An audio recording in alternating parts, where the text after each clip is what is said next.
Welcome back. We're here with Sam from Weighted Dice Games.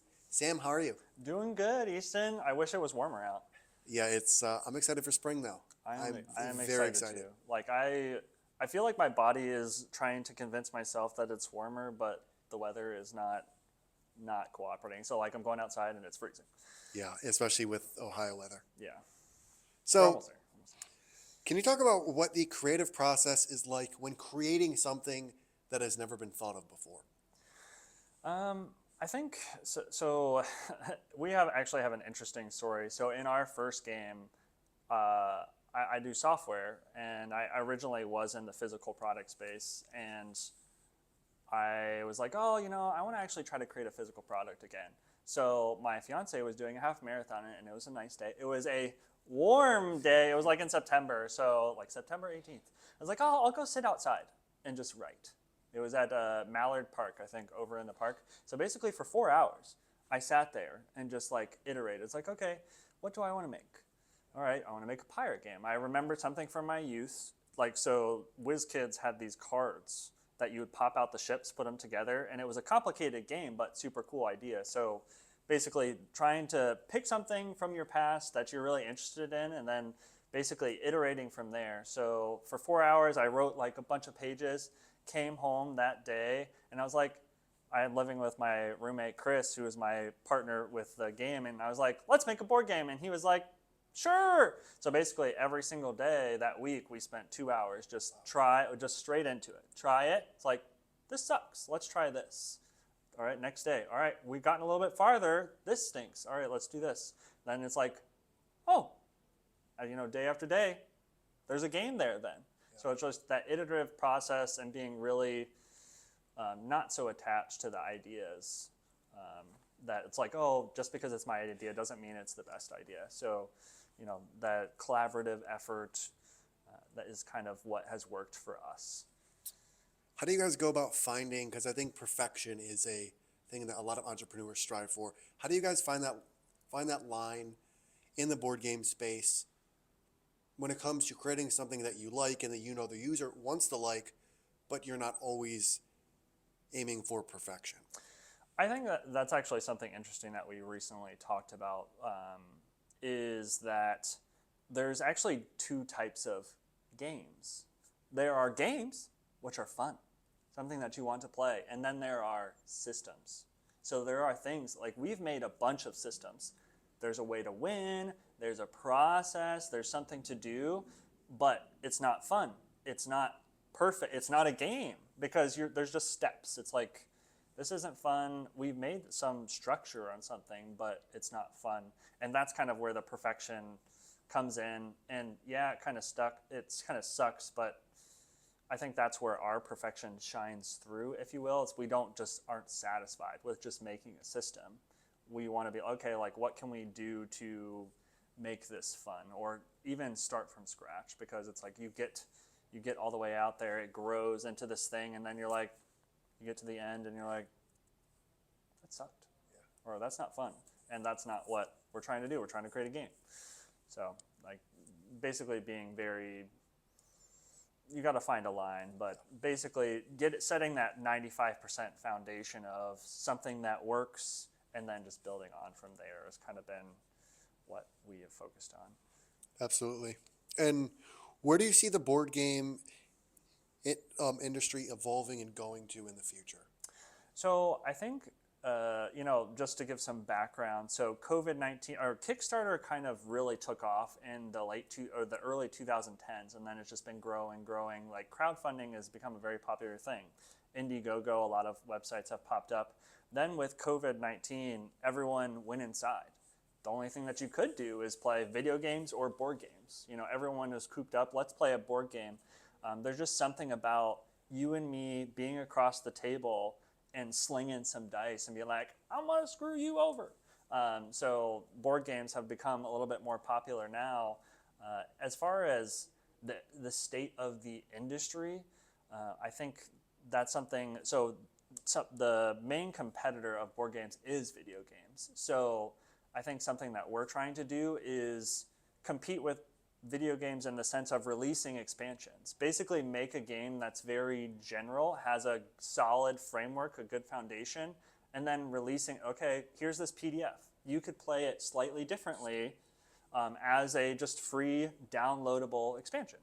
And then, they can get that for free, have value, but also you can create supporting products for it. So for example, in our other game, we have tiles, which are islands. So we can say, and they do things. So we can just give them a PDF to say, these are what they do. Or we could, in the future, if you want, we give you this free thing. But here's a deck of cards where it's like, okay, here's your random selection of island effects that are this game. So they don't need to do that, still provide the value, but also have the opportunity to be transparent, say, oh, this could even augment your experience even more. So that's where I see the board game. That's where we're trying to take the board game industry. So you guys aren't just making a game, but you're Yeah. trying to improve on the current state of the board game Yeah, industry. try to do something different. Digital expansion is something that doesn't make sense to a physical product, right? It's like, why would I give away something that I can turn into money? But it's about building rapport with your fans, really. So that's the thing that I think we're going to be trying to do differently.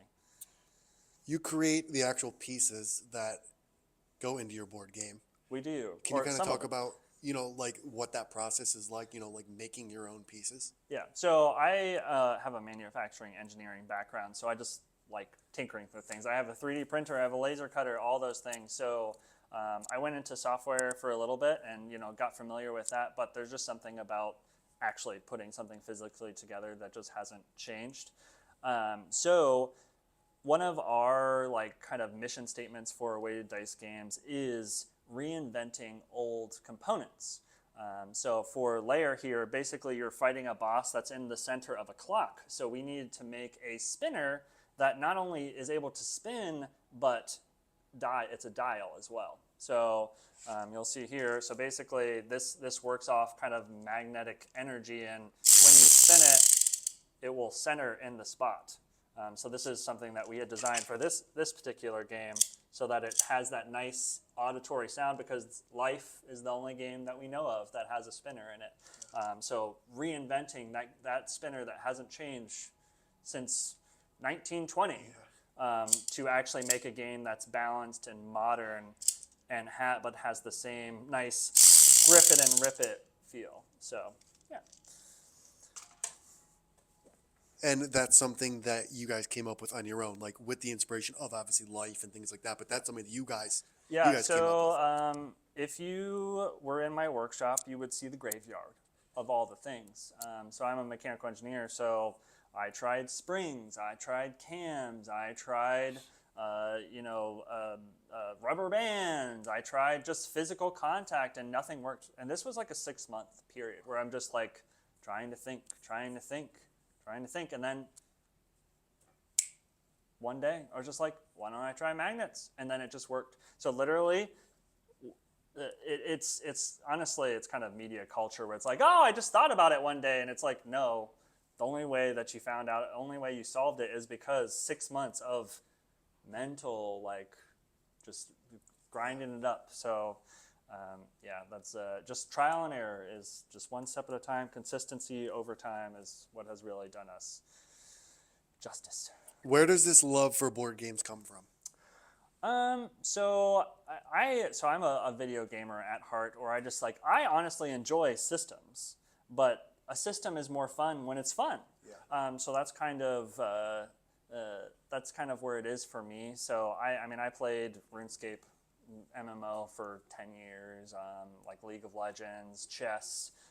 Chess is honestly kind of coming back to board game space. So I think that kind of sparked the introduction to board games itself. And then who wouldn't want to have a job just making board games? Yeah. It's just one of those kind of dream jobs. So slowly but surely trying to make that a reality. Yes. What is one aspect of yourself that you wish the world saw more of? That is a very deep question.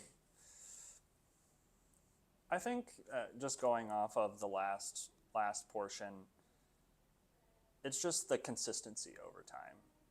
So when we get big, I mean, you can even attest to this. It's like if you're popular, people will be like, "Oh, I know Easton.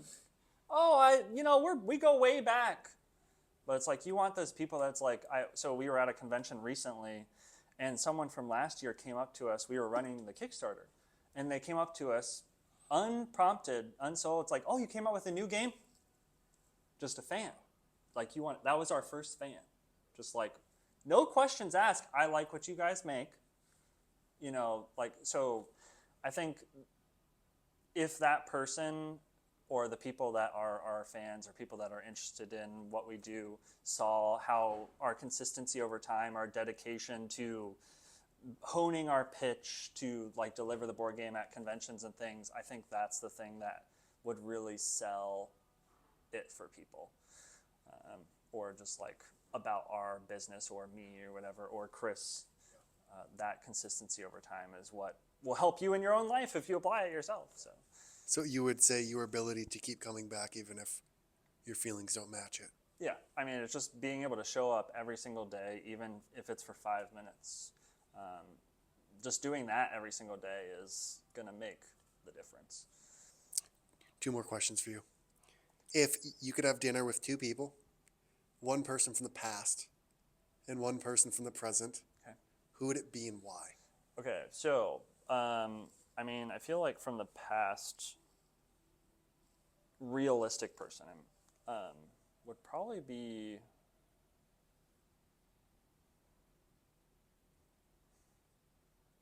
I mean, if they spoke normal English, like there was some like blabberfish, I mean, Marcus Aurelius seems like an interesting person. I mean, I like philosophy, or just thinking about systems and frameworks and applying them to life. It's obviously, we are moral creatures, so we just mess everything up. But the systems can be perfect by themselves. Just once humans get to them, they destroy them. But Marcus Aurelius would be very interesting as far as like, I'm very interested in Stoicism. So control what you can control is essentially the idea. So talking to him, my second was Benjamin Franklin. Real life or real time now,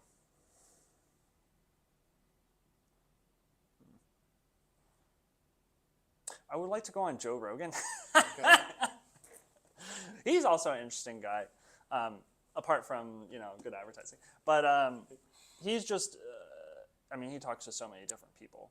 And having someone that's able to just have a conversation in these times about any topic is so interesting and valuable. I think that's something that, personally, I would like to write a book, and I call it Defining the Landscape. And essentially, it's just being able to have a conversation about the topic without your personal feelings. Yes. So it's like you and I are just going to look at this thing, and we're going to paint it in. It's like, okay, I see an apple tree out there. Oh, you see a grapevine. It's like, okay.